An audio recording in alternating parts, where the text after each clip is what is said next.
morning. My name is Aurora Geis, and I currently act as the Director of Marketing for ICF San Antonio, but I also act as the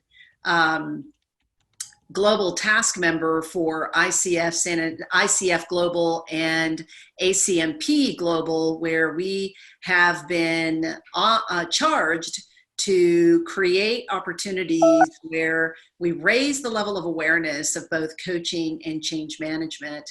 And I also wear the hat as the National Director for Digital Creative Institute, which is the nation's first digital marketing apprenticeship in the nation, and we also offer boot camps and apprenticeships for cyber and data analytics.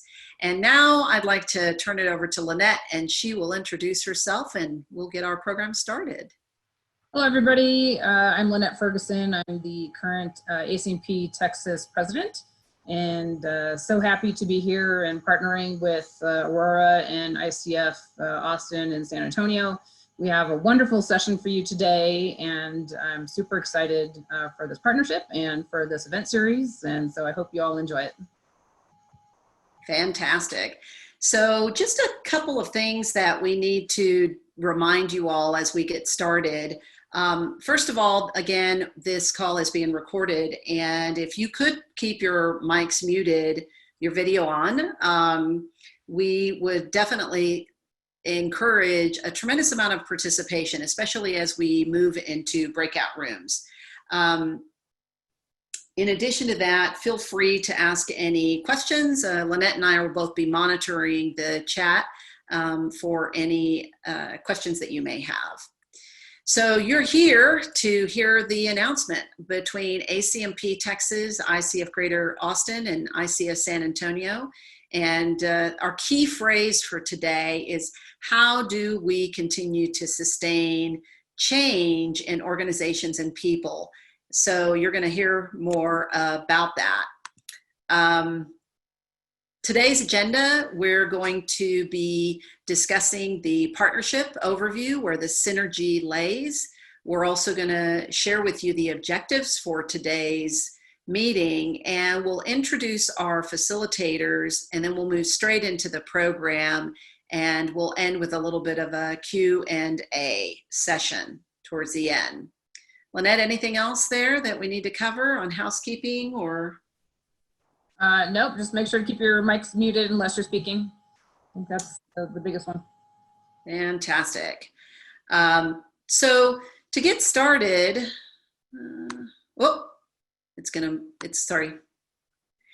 first of all, we would like to give a huge kudos to this team that really helped us put together this partnership. There was a tremendous amount of work and meetings and conversations that occurred.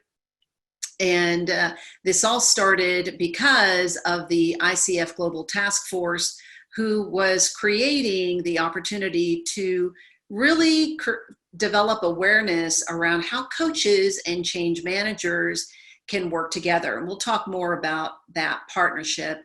And of course, first thing that I did is I reached out to Amanda, because she was the past president of ACMP, and she now has been elevated to the role of an ACMP Global Board member. But Amanda was also instrumental, and of course, Lynette was an incredible partner in terms of bringing the resources of the ACM Texas team to build out this partnership. Also, I want to recognize Patricia, who's the president of ICF San Antonio. Lynette, let me know if Patricia is here on the line, and Michelle Lopez, who is currently the ICF Greater Austin secretary, but acting as the interim president. And the great work and input of Tony Khalaf with ICF Greater Austin. Thank you, Tony. You were constant in helping us prepare all of the work and the conversations with ICF Greater Austin. And as well, Carrie Williams stepped up and really helped us with design and marketing materials and the communication. So Carissa or Michelle, are you there? I just want you to pipe in, or Amanda, if you want to say hello and say a few quick words. I'm here, Aurora. This is Michelle. And I just want to share in the excitement on behalf of the ICF Austin chapter of this partnership. And I know there have been many of you, as you've mentioned, who have worked hard. But I know at this stage in our world and our life, it's paramount that we try to create options and roadmaps for success so that those individuals and also the organizations in which they work really can partner with our coaching and change management for that sustainable change that you've mentioned. So we're happy to be here. Thank you. Fantastic. Thanks for being here, Michelle. Carissa, are you here? I don't see her. Okay, she's on vacation, but I will say that Carissa was tremendous and instrumental in reaching out to the presidents of ICF Texas. And both Austin and Houston will be joining us. They have a very stacked programming, but they're committed to this cause, and they will be joining us in 2021. Okay, anything else here, Lynette? That was a correction. So Houston and North Texas will be joining. I'm sorry. Thank you, Lynette. Yes. Yep. Wonderful. Okay. So now we'd like to talk to you a little bit about what does this partnership mean, and I'll turn it over to Lynette to give you an overview on ACMP. Sure. Thank you, Aurora. So for those who are maybe new to ACMP and ACMP Texas, ACMP is the Association of Change Management Professionals. This partnership with ICF started at the global level and has come down to the state level, which we're really excited about. I personally am also a coach, and so this is kind of near and dear to my heart. And as many of you, because coaching is something that we do as part of change management, coaching our leaders, helping them drive the change through the organization. ACMP Texas is, as a chapter of ACMP Global, we're here to support our membership and anyone that's affiliated with us in the advancement of change management throughout Texas and as far reaching as that may go. We offer professional development events similar to ICF. We are encouraging organizational, the awareness of change management within our community. And we're also providing networking to our membership as well, because that's super important, as everyone knows, for helping to, find new jobs and mentoring and so on and so forth. So that's a little bit about us. So I'll hand it back over to you, Aurora. Okay, fantastic. So for many of you that are coaches or representing ICF, and you all know that we're all about the people and changing the hearts and minds of leaders, really accelerating their potential. In this particular partnership, the discipline that we want to continually elevate with ACMP is to create the create the awareness around how we're advancing the discipline of professional coaching. There are many movements afoot with ICF Global, not only in the certification, most recently with ISO. For those of you who are change managers, you're familiar with that term, ISO. ICF Global has made great strides in order to receive recognition from ISO. And there are several other advancements that we're making in professional coaching. So this is going to be a key cornerstone as we continue to pursue this partnership with ACMP. And of course, the second is expanding this network of trained coaching professionals. So many of you who are change managers, just like Lynette said, she's a coach. So there may be interest in helping you find the pathway to become a professional coach, and vice versa. There may be coaches who are very well equipped with change management, and they too may want to consider what does it look like to be a change management professional and obtain a professional certification. The third thing that is very important to ICF and how we're raising awareness is safeguarding our ICF Code of Ethics. We all abide by these code of ethics, and it's important that as we pursue this partnership, you understand what we are safeguarding and why it's so critical that we act ethically as we deliver our coaching with our clients, so that they truly can increase their potential where they're at, whether they're in an organization, a family, a community, etc. And also the collaboration with the community of our coaches. There is an emerging, we're growing as a community of coaches. The pandemic has really accelerated ways for us to reach out online and for coaches to connect through conferences and events and trainings. And we want to continually do that with ACMP because there is so much synergy that we can leverage from one another. In addition to that, we want to share best practices. ACMP is emerging in industry research. ICF has been, over the last 25 years, involved in reporting and distributing research related to how coaching is having an impact on productivity levels inside of organizations. There was a recent report, and we will certainly be distributing this information on how change management and coaches can create that synergy to sustain organizational and people change. So we'll continue to share these types of resources as we continue this partnership in Texas. If there are any questions that you may have, you can certainly put them in the chat. I know that Lynette is taking a look at your questions that may be coming. But in essence, that really is the backdrop of the partnership that we currently have with ACMP. So where's the synergy? The synergy in this partnership is really in 4 quadrants.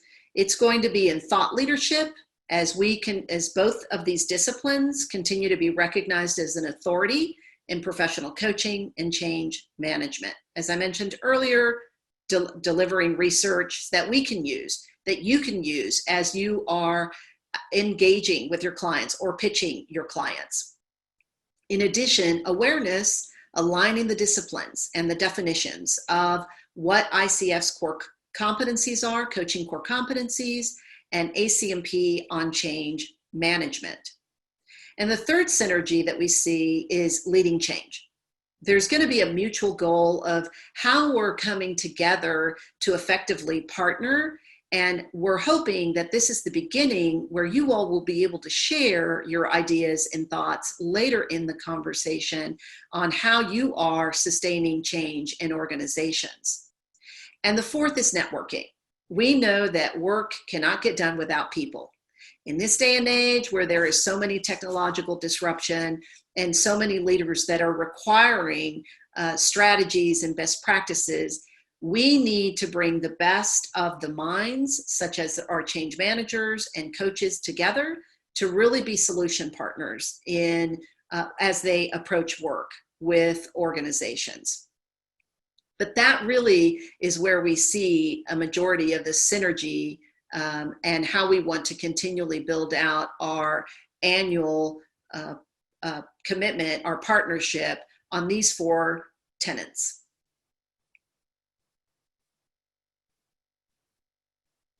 Okay, so let's move into objectives for today. The objectives that we have are to really identify the synergy between coaching and change management, to address bias in the workplace, and explore the unconscious bias and how experienced coaches and change practitioners use their tool sets to address bias. And we are going to have a breakout, so be prepared. We're going to have a breakout room with your peers on how to deal with bias in the workplace. Those are our objectives for today. So we're going to take a quick poll. And the poll is, what do you think is the root cause of unconscious bias? If you can just put that into the chat real quick, we'll just give you a few minutes. What do you think is the root cause of unconscious bias?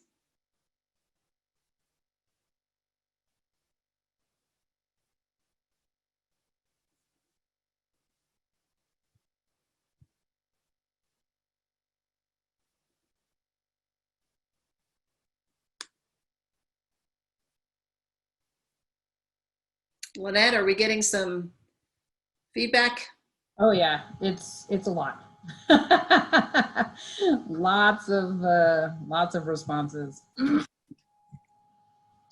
All right, so what do we have? Going so fast, I can't keep up. So lack of knowledge or experiences, not knowing, lack of exposure to others. We're human, that's how we're wired. You don't know what you don't know, lack of experience, human nature. Brains are wired for shortcuts, learned behaviors and beliefs, schemas. Brains need to make quick decisions, lack of self-awareness. It's unconscious, so can we ever know? Cultural upbringing and experiences, past experience, ignorance, how we're raised, beliefs instilled by systems, support networks and organizations, lack of cultural understanding, nurture, beliefs, getting comfortable with the known, and just past experience, what I've grown up. So lots of themes, similar themes coming through those answers for sure. Fantastic. So this will be a great opportunity for us to continue the dialogue as we break out in the rooms, and also for our facilitators today, Patricia and Eddie Turner, as we facilitate this conversation around unconscious bias. But it's interesting to hear that everyone has a perspective on bias. Okay, so before we turn it over to our facilitators today and speakers on their experiences around unconscious bias, there's one more thing we'd like to share with you. And that is, if you haven't seen this, this is basically the hard work that both ACMP and ICF have put together for the speaker series between now and the end of the year. And so today you're going to be hearing from Patricia and Eddie on how bias interferes with change. And in September, we've got Dr. Yulia Cannon, who's going to be talking about managing your own bias. And then in October, Dr. Dorinda Roll is going to speak to us about managing the unconscious bias. And in November, Kelly Johnson will be sharing how to be the change. And in December, we hope to bring you all back and talk about the things that we've learned on this journey together on uncovering the unconscious bias. Is there anything else, Lynette? Nope, you covered it. Okay, fantastic. Well, now let's go ahead and introduce our speakers. Patricia Grimsley is the Director of Strategic Change at USAA, and Eddie Turner is an executive coach, author, and speaker. And we'd like to pull them up now. Patricia, if you could introduce a little bit, say more about yourself before we get started, and then we'll turn it over to Eddie to have him introduce himself as well. Sure. Good morning, everyone. And thank you, Aurora and company and Lynette, for inviting me today to join you in this conversation. So I am, as Aurora said, the Director of Strategic Change at USAA. I've been with USAA about 9 years, but I've been in corporate America over 30 years. I was born and raised in New York City. Just in case anyone picks up my accent, I am truly New York. And when I came to San Antonio, Texas, it was a major culture clash. I don't know if I clashed with that culture or that culture clashed with me, but it was definitely an experience. I am typical New Yorker, shoot from the hip, straight talk, tell it like it is. And San Antonio is a very nice, sometimes Texas nice, respectful and polite. And I was viewed as, I don't know, an irritant, rude, all those things you think about when you think of a New Yorker. But we can get into that later. I've spent, as I said, 30 years in corporate America. I worked for 7 different industries. My specialties are in HR, change management. I am a change management professional. I am a certified professional coach with ICF. I also am a green belt, SAFE certified, certified holistic health counselor. Oh, you name it. I am a little bit of all of it. And part of that has a lot to do with me always wanting to be at my best. And we can talk about that a little later as well. So I currently working with a wonderful group of people at USAA doing change management. We are actually trying to do so many of the things that are being spoken about here right now, especially during this time and COVID.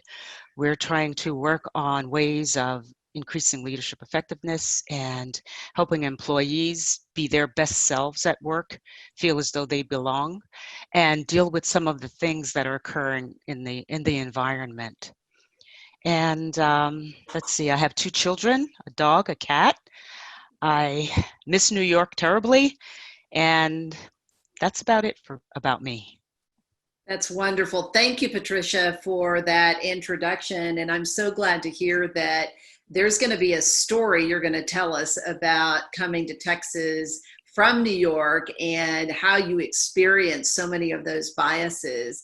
And also, it's great to hear that you are experienced. You're in the middle at USAA of really unpacking this synergy of change management and coaching the people through it to sustain change for good. That's wonderful. Yes, ma'am. Okay. Thank you. You bet. So, Eddie?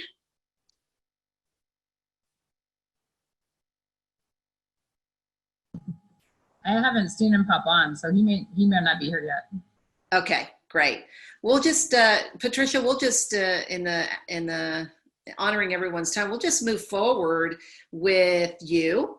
And some of the interesting facts that you mentioned is, tell us about that story when you first came to Texas and how you experienced bias.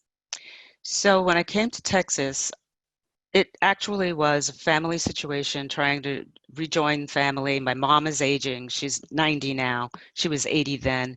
Get her out of New York. My brother's retired military. And as whether you know or not, USAA is the #1 membership organization for the military. We take great care of them. Just a small plug. And so I decided to bring family together. And when I came here, I was at a senior level in the organizations that I had worked for, but to get my foot in the door, I took a more junior level at USAA, just anticipating I'd work my way up. So when I joined the Human Resources Department, I was in an area called compensation, and they were struggling with trying to bring their practices up to, modern times. And I came with this wealth of knowledge. I'm like, here I am, guys, use me. Let's do this, let's do that. We can fix this. Let's get a new platform. I was just ready to go. And they were like, who's this woman? And what is she saying? And she is only a senior level X, Y, or Z. She's not an executive, so she can't be telling us what to do. It was immediately like that.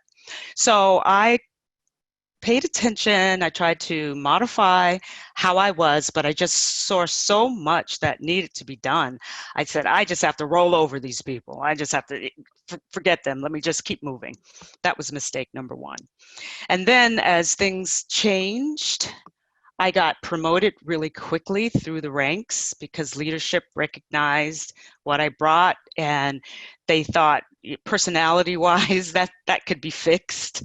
And so as I moved into higher levels, I started seeing more of the bias, and it wasn't just bias from above, it was bias from my team members. It was the complaints started going to ER and regarding my affect. There was complaints that I frowned in meetings. I think most people frown in meetings because I'm pensive and I'm thinking, I'll frown. That I pouted. I just happen to have big lips. That kind of happens with women of color. That I was aggressive. speak with my hands and I lean in when I'm excited.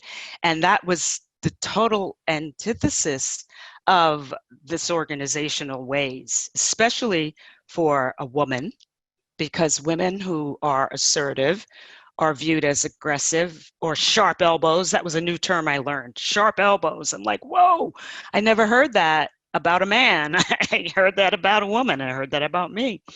And also, when I talk about affect, I'm a martial artist. I'm a second-degree black belt in Taekwondo. So we would go to the dojo, we'd mix it up. When we finish, we get knocked out, we go out and have beers. So I was used to, in the boardroom, mixing it up, knocking it out. When you're finished, you go have beer. So when I was in the meetings, I would lay it out there and people would walk away and say, oh my gosh, where did she come from? I felt like actually they wanted to exercise the New York out of me. And I had a chance that my boss came to me and said, Patricia, let's talk.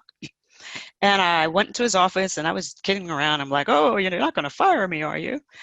And he was about to fire me. Yeah, they actually took me out of my role as a leader. And they said they felt it wasn't a good fit because there were so many complaints about me from the team. And I'm like, why have I never heard about these complaints? Why is this the first time I'm hearing anything? And then they said, but, because you're so good at what you do, we want you to do this. And so I was so unaware of how I was being perceived because I was head down doing my work. That night, I had a car accident leaving work because I was so distracted. I was actually so shocked. It was one of those things where people say, oh, you didn't see it coming? The signs were on the wall. You should have seen it. It's like I never in a million years would think that people were thinking about me that way and wouldn't say something because I'm from an environment that you see something, you say something. So I can see them rallying around like the sharks with blood in the water, those people who just didn't want me at USAA. But I fortunately had some advocates. I had advocacy at the highest level. The Chief Human Resources Officer actually said, that's not my experience of you. You're a talent that we need. And he interceded. So lessons learned, open my eyes, pay attention, recognize that I am perceived very differently than others who may be doing exactly the same thing. I went through a period of time where it felt really heavy. It felt really heavy and I started losing memory. I was like, okay, maybe I'm getting old. Maybe it's a sign of dementia because my dad had Alzheimer's. I started going to the doctor, I was getting checked for things. I was like, what's wrong? And then I learned it was called emotional labor. And it's a stress that we go through when we're in environments where we can't be ourselves. And that emotional labor is such a stress because of emotional dissonance that you go through the same kind of stress as if you were in post-traumatic stress syndrome. And once I learned that, I was able to do more self-care, awareness. I'll just give one funny story before I stop. When they talked about me frowning in meetings, I got this big mirror and put it on my desk. And whenever I had a meeting, I checked the mirror to make sure I wasn't frowning. Then I said, okay, can we continue? And no one spoke to me about that. I thought they would have. That was just my little way of getting back, saying, okay, you're so worried about my face. I even had a leader said he was thinking of getting me a face coach. I'm like, a face coach? I'm like, I never heard of anything so ridiculous. So I just said, listen, I love this job. I love this organization. I love what we do. I will figure it out. I wasn't in a position where I'm going to uproot my 85-year-old mother and just shuttle her across the country to some other place. I had reasons for staying and I wasn't a quitter. So I think I've rebounded quite a bit. I found so many external ways of using my brilliance And this is an example of one way that I share my story and share my experiences to make a difference. What a wonderful story, Patricia. So many nuggets that were packed in, the revelation of you being a doer, excuse me, but also the awareness that you began to build during this journey. And what's interesting is you talked about, excuse me, some of these behaviors you became self-aware of, such as aggressive, words that people put on you, aggressive and sharp-elbowed, and, that leading, exercising the New York out of you, or, complaints because of the way that your behavior was perceived. Yes. But then there was something that you also said, and that was your training, going to the dojo and going, being aggressive in that stance helped you persevere. But there was this moment where you were shocked. It was like the rug was taken out from under me. It was either I was so obtuse, and I'm not a non-self-aware person, but I wasn't aware of what was going on in my surroundings. I wasn't aware of how I was being perceived. And I guess it was the convergence of it being an organization that didn't speak directly. So there was no one really being very direct to say, Patricia, you're really pissing people off. They're not used to that here. Not having that advocate or that someone to be able to say, that doesn't work here. What got you here is not going to get you there. So you have to really think about how you need to change. I had to discover that myself. And it was through quite a downturn. Like when you talk about the change and going into the valley of despair, I was there for a bit until I figured it out. What's beautiful is that you figured it out, but there was again, a process that you went through. How did, say, coaching help you figure it out? So the whole thing about coaching is helping to raise your self-awareness. It's being inquisitive. And I did have one or two advocates that did inquire. It's like, so what do you think you can do differently? What can you control? Because we can only control what we can control, right? And how do I not become a victim and raise that energy from victim to actually being able to affect change for me? So I had to do quite a bit of soul searching. And I also knew what my capabilities are and that I could overcome that. So things like being mindful of the way I speak to people, actually honoring their difference. If they don't like to mix it up in the boardroom, then don't mix it up. Don't force them to be the way I am. And so getting to know people and getting to know what they wanted. I was the leader, and so I led. But as the leader, I need to understand what the team needs. So getting to know them personally, know what motivates them, know how they communicate, how they want to be communicated to, and how they receive information was a huge learning for me during that time. I'm sure there are more, but I think that's the biggest one, that interpersonal interaction. Yeah, Patricia, it's beautiful to hear that it's, bias is not just at the individual level, but it's dynamically, it permeates inside of a culture. When you talk culture, yes. When you talk culture, it's about shared values and belief systems, and it's also about the way we act and treat each other. And this organization had an undercurrent of a value system that manifests itself in things like, who's a culture fit? Oh, she's not a culture fit.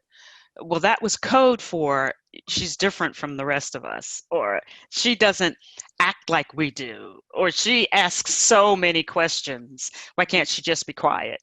It becomes, instead of you being embraced and brought in for your differences. It's a way of, organ rejection. Yeah, just rejecting you like you're just foreign and not acceptable unless we exercise you. So even then, Patricia, how did you exercise some of your change management tools to help you kind of bridge that gap of being aware? So we do stakeholder analysis, right, as part of change. And those people who was most important to me, my career, my success, I wanted to do an analysis of, all right, how am I coming across? What is it that I need to do? What do you need from me? How do you need me to show up? So it was that kind of assessment, getting an outside perspective, because we need a mirror. We need a mirror, and we need to be able to accept that constructive criticism. So if I can dish it out, I can take it. And that was one of the things I did, immediate tool. And then I plotted my course. I had my plan. I did some personal growth. I worked with a coach. I shared some of my personal stories, and they helped me move from victim into being a much more empowered. I prayed. There's a spiritual side. I don't go to church, but I pray. So I utilized all of those things that really help move you past where you are. Wonderful to hear. There was a lot of self-reflection, and you used some of the tools as a change manager to reflect. Yes. Mm-hmm. All right. Well, we have Eddie now who's here. So Eddie, do you want to, thank you, Patricia. That was awesome. We've gotten a lot of really good comments about what you've been sharing with us. We've had a request for a book. A book recommendation? No, a book, Oh. a story. Because it's powerful. And I would agree. I mean, this is definitely, it's a journey that crosses, as Jim mentioned, many different levels, right? It's about, it's not just about race, right? No, it isn't. Although race, first of all, I have a problem with race because I think it's an artificial construct. I think we're all humans, so there's only one race, but another story for another day. I do believe ethnicity is huge, and that's part of our enculturation. And it has a whole different construct, which was political and economic, and we won't go there either. But it is way bigger than just me as a woman of color. It's me as a woman. It's me as an older woman. It's me as a New Yorker in San Antonio. It's me with a mindset of get in there and duke it out with people who are a little more complacent. So it's a myriad of things with regards to uniqueness and differences. Definitely, definitely. All right. Well, we're going to continue in a bit, and All right. go ahead and introduce Eddie. Eddie Turner, would you like to introduce yourself and give us an overview of who you are, your background, and then Patricia was telling her personal story, so why don't you go ahead and dive in with that as well. Sure. So I'm Eddie Turner, and I am the Leadership Accelerator. I work with leaders to accelerate their performance and drive impact. And I do that in three primary ways. And for today's purposes, number one is executive and leadership coaching. And in my work as an executive coach, obviously, it's all about helping people to change. So I'm not a change management professional on the ACMP side, but it is definitely all about helping people to change and become the next best version of themselves through the power of coaching. And I teach coaching programs, both for the Association of Talent Development, which I just wrapped up on here, and for the International Coaching Federation. I'm affiliated with the program there at Rice University. And I coach at Rice University as a part of the DOOR Institute for New Leaders, the phenomenal work that they are doing there, and over at Texas A&M, as well as other businesses. And helping people to achieve the ICF certification as a part of the Coach Rice program. I come to this topic in a very interesting way, because I didn't talk about race. I didn't talk about unconscious bias before June 2020. The events that unfolded made me realize it was something that I needed to talk about. And I found it, quite frankly, therapeutic to begin to have the conversation. And I have approached this topic with one of, I don't feel like it's my place to tell anyone else what to do. I just talk about what's happened in my life and how I've benefited, and how I think what I've experienced is something that can help other people when they're talking about change, when they're talking about overcoming unconscious bias.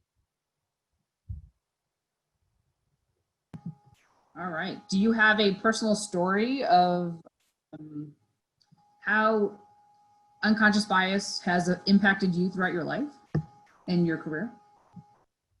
Sure.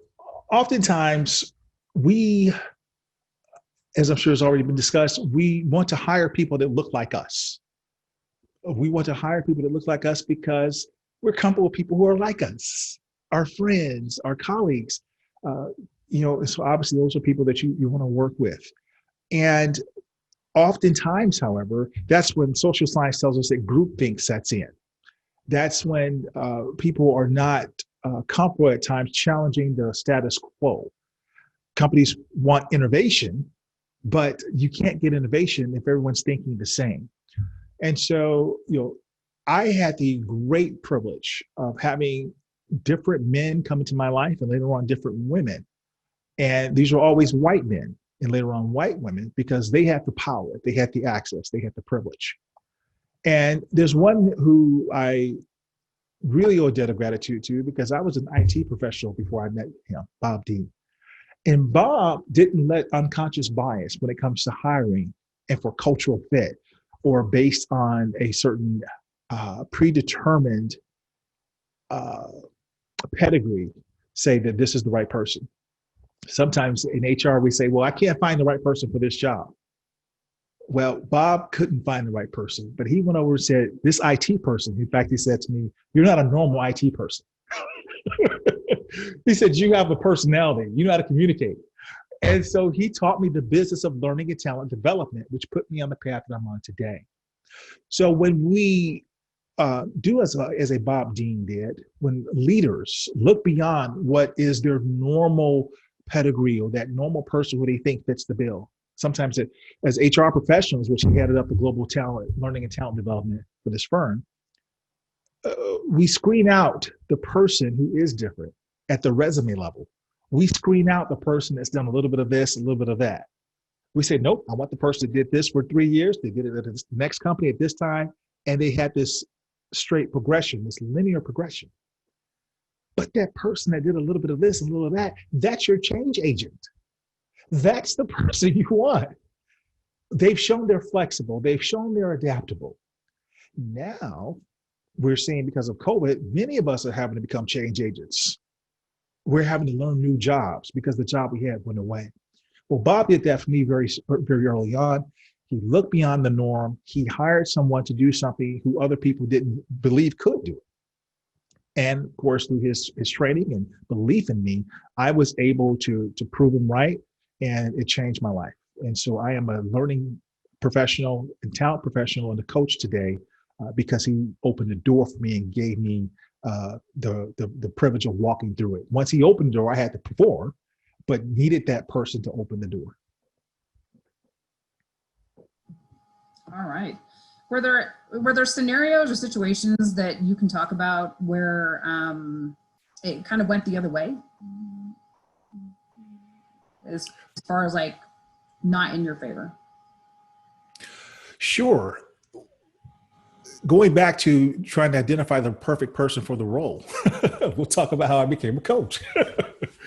When Bob got me into learning and talent led me to using my IT skills in the space. So initially applying technology solutions to learning and talent. But then when I decided that I wanted to do more than just that, I did want to pursue coaching, then people said, well, no, you can't do coaching. You've not worked in HR. You haven't had this background. You don't have that background. You don't have any of the skills. But I said just that. These are skills. That means I can get them. I can learn them. I can develop them. So unconscious bias initially precluded me from getting certain roles. And even being taken seriously when I did even get the original certification. People still didn't, I was typecast, if you will. So that unconscious bias, and then people looking for confirmation bias. We will only hire the people who meet this. And then if you do anything that's not quite measuring up, it's like, see, told you, that's why you need an HR person. So not even giving you the room to learn, to grow, to develop. And so, yes, it definitely does cut both ways. But at the heart of it is what we're talking about and what these two associations are doing together today, ICF and ACMP. Do we give people the room to change? It's easy to stay in our past. It's easy to say, nope, this is what I believe. I'm going to stick to this. I'm not going to change, even in the face of new evidence. Do we give people that opportunity? You know, we've kind of labeled people as flip-floppers and all these other bad words, and that makes people just kind of dig their heels in more, rather than giving people the license to change. And as people become more educated, they should want to change. They should welcome change, because now we have new information. And just this technological society that we live in shows us, and if nothing has shown us, COVID has shown us, we must be not only ready to change, but be comfortable with change.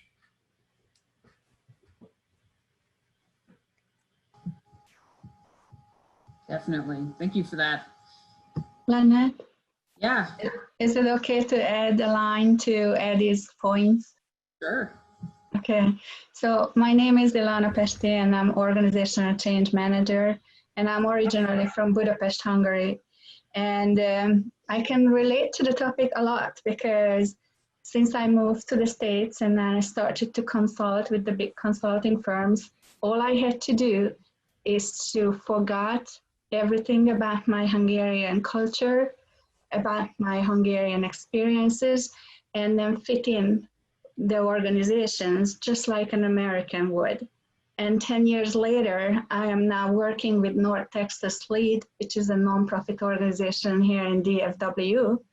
And they are encouraging me to put back the color on my resume, to put back the color on my profile, on the LinkedIn profile, because I do bring in international perspectives. I do bring in another way of thinking maybe, and not just because things have worked in the past, but more creative ways. But that was not supported for over a decade in my career. And I really hope that there will be a little bit of change along that line as well, for people who are coming from different backgrounds, maybe who was not born here, but people who were born here need to be more accepted, but people who are coming to the States as well in the same melting pot. And we've been melted so much, I guess, that we kind of lose our authenticity. Thank you. Hey, Eddie, I have a question for you. With your exec coaching background and your skills, how do you think coaching can help change mindset? Because a lot of the unconscious bias is mindset.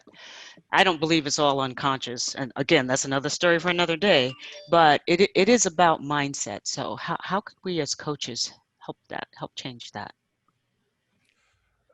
One of the most powerful tools we use in coaching to create awareness is powerful questions.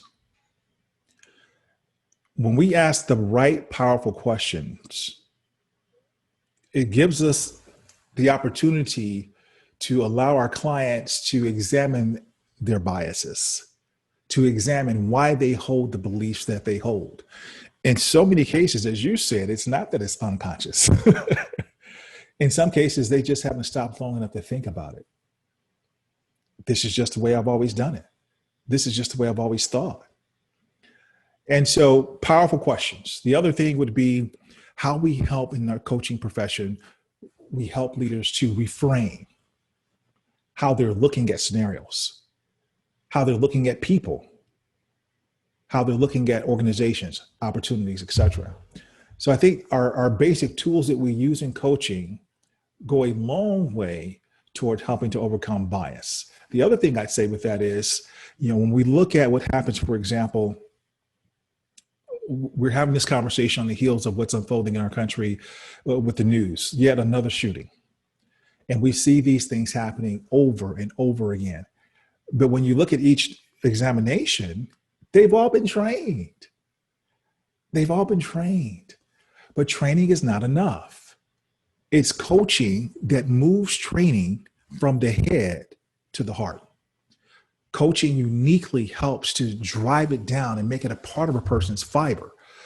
Knowledge alone, as my doctor keeps saying when he tells me that I've told you what you should stop eating, Eddie.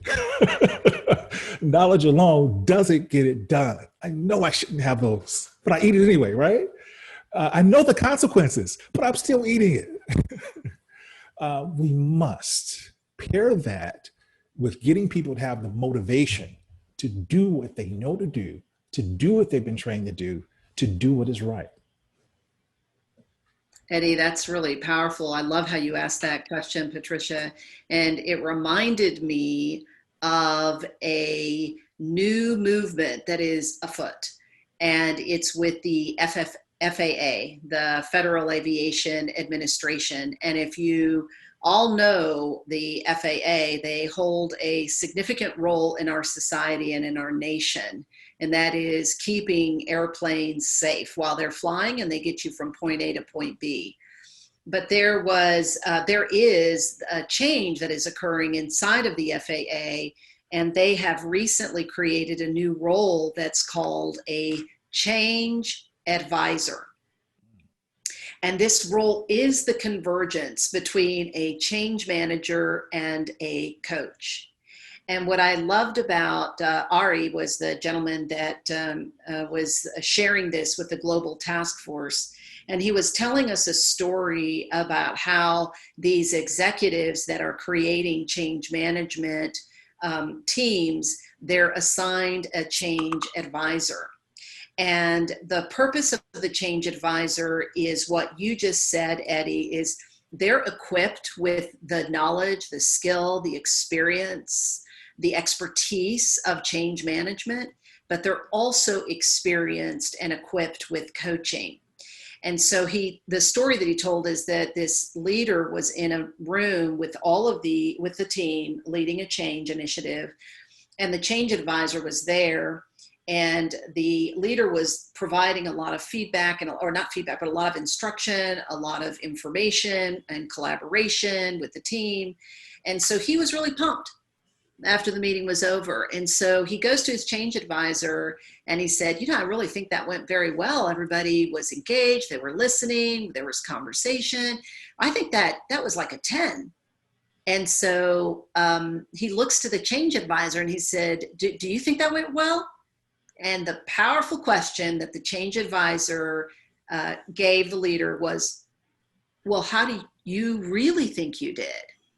And then it started to open up this awareness of, well, wait a minute, how really did he goes, well, I don't know how I did. And so the change advisor says, how could you find out? The powerful question. And so they're really on the cutting edge of how coaches and change managers are really creating that awareness, because Patricia's story is that if she would have had a change advisor, imagine the higher impact and the influence that she could have to sustain change. Powerful. Powerful indeed. Very well said, Aurora. Very powerful, Aurora. And as you and Eddie were speaking, I was thinking there's also a certain piece about being courageous. Oftentimes we support people who, are way above our pay grade, so to speak.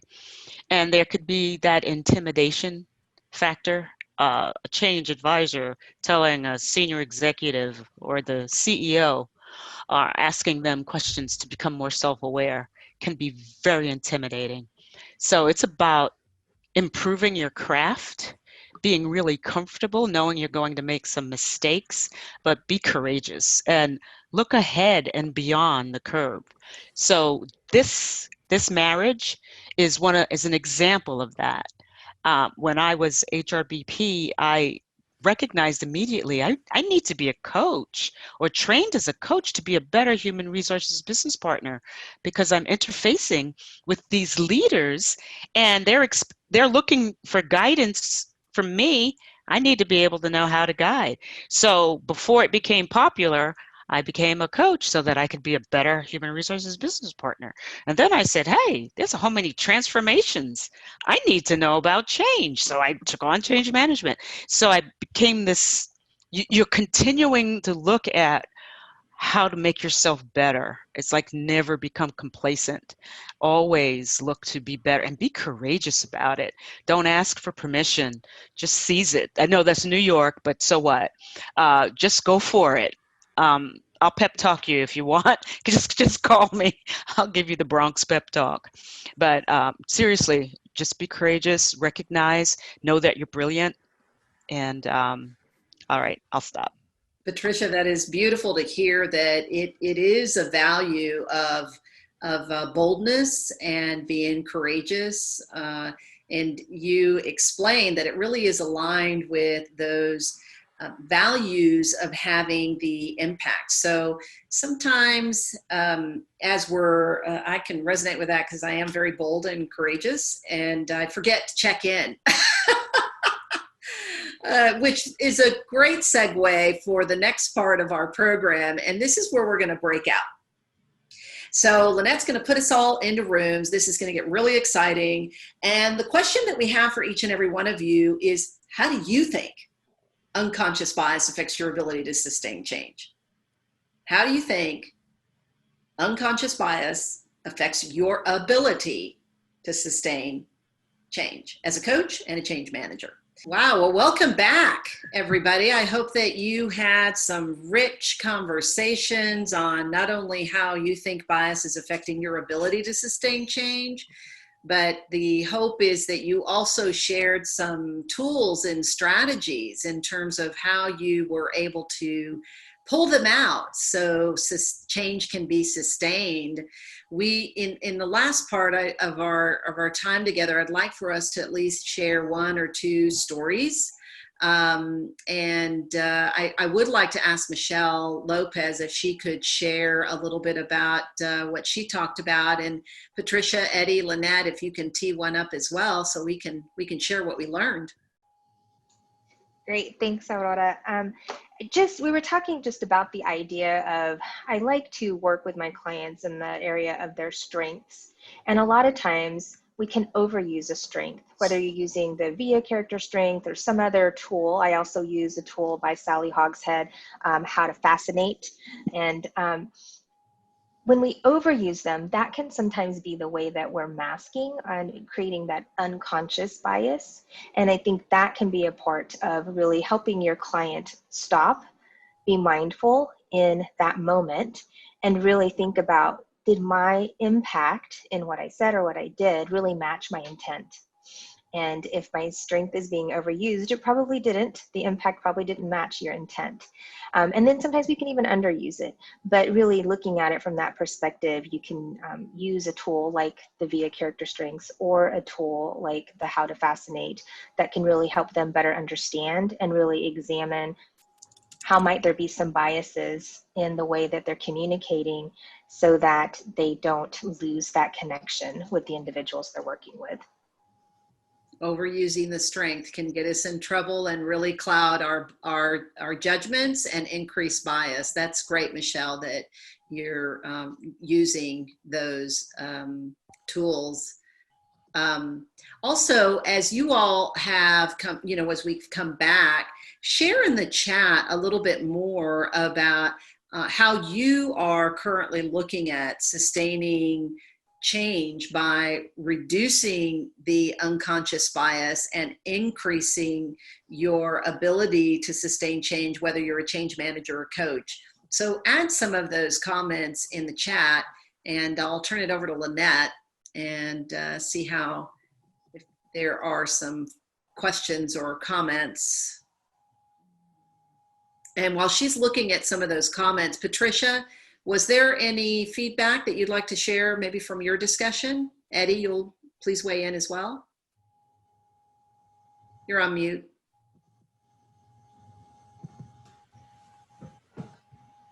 Okay. Well, I thought we had identified someone, Eddie, but I guess it's us, right? No, I'm happy to step in. Okay, go ahead. Yeah, Amanda's our spokesperson, so go right ahead. Patricia, Eddie, and I were in the same group with Naiki, and we kind of outlined three things that were essential to kind of overcoming personal bias. The first is that when you see it, you need to speak up because it is something that's unconscious and people probably don't know that it's occurring. The second was whether you're someone who's experiencing the personal bias and you want to change your own behavior to avoid it, or whether you're someone who is exhibiting unconscious bias and want to change your behavior, you need to start building a habit to replace that old behavior so that you're taking away the unconscious bias behavior and replacing it with something else. Otherwise, you're going to go back to the way you created it. But really what's essential to doing that was our third point, and that's you have to care. If you don't care more about the other person than you care about yourself, the unconscious bias then becomes intentional bias. And that is really what we want to avoid in order to sustain the behavior we'd like to see in the future. Outstanding job, Amanda. Patricia, Eddie, any other comments? No, I have a comment that I didn't share was as we look at leaders, and leaders are extremely important in this whole process, more than people think. It's because of the shadow, and it's because of the groups that they impact, that their emotional intelligence is so key. It is so critical that they are aware of their own emotions and aware of others' emotions and understand how to act in order to either de-escalate or to ensure that things can continue moving. And there's a tool that I had used. It's called EIQ 16R. It's a very researchy type. It's not fancy, it's not beautiful, but it provides a real explanation of how an individual shows up with emotional intelligence and mindfulness. It's a great tool to use for yourself, for your teams, and even for leaders. And it's cheap. And I don't have any connection with it, so there's no win-win for me here. But emotional intelligence is extremely important. That's wonderful, Patricia, that you're reminding us that it's the Daniel Goleman framework of EQ, of social awareness, self-management, relationship management, and self-awareness, and how that is intersecting with more mindfulness techniques. I hadn't heard of that report, but you said it was called the ER16. It's the EIQ 16-R. EIQ 16-R. EIQ 16-R. Fantastic. What a wonderful tool for all of us, as you mentioned, as leaders to increase our level of awareness and specifically EQ. So as we are coming to close, there were just a few comments here that I wanted to review as you talked about this question in the breakout rooms. And I'm just going to go back through the chat here real quick. Let's see.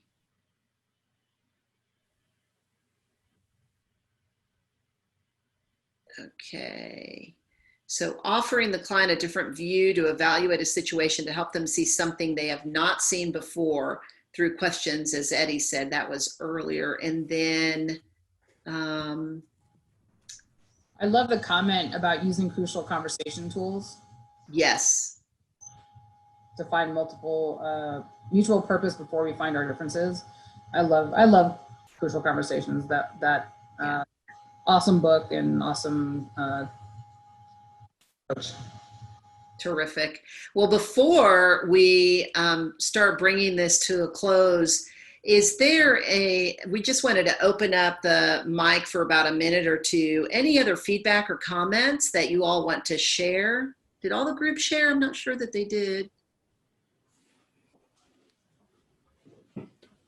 Our group didn't really share directly, but a lot of our comments were brought up, but we talked about crucial conversations in ours. And one thing I mentioned about crucial conversations was also examine your stories, because in many cases, it's those unexamined stories that are the source of the bias. And if they're never brought to light, that can certainly be something that festers.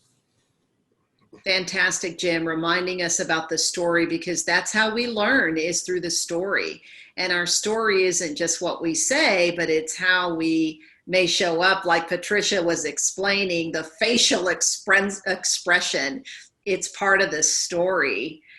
Denise, you also made a comment here. You want to share that? Sure. We talked a lot about our own assumptions or our own judgment. So assuming a situation that we understand is, going on, and it allows us or impedes us from deciding to make a change because of those assumptions, and making sure that we go out with the proper inquiry in order to uncover what we don't know. And then the second one was really around our own judgment, and being able to, again, those are assumption and judgment closely related, but with the judgment, just stopping ourselves and pausing and thinking through the entire situation before we make judgment on why a decision is being made or a change is or is not being made.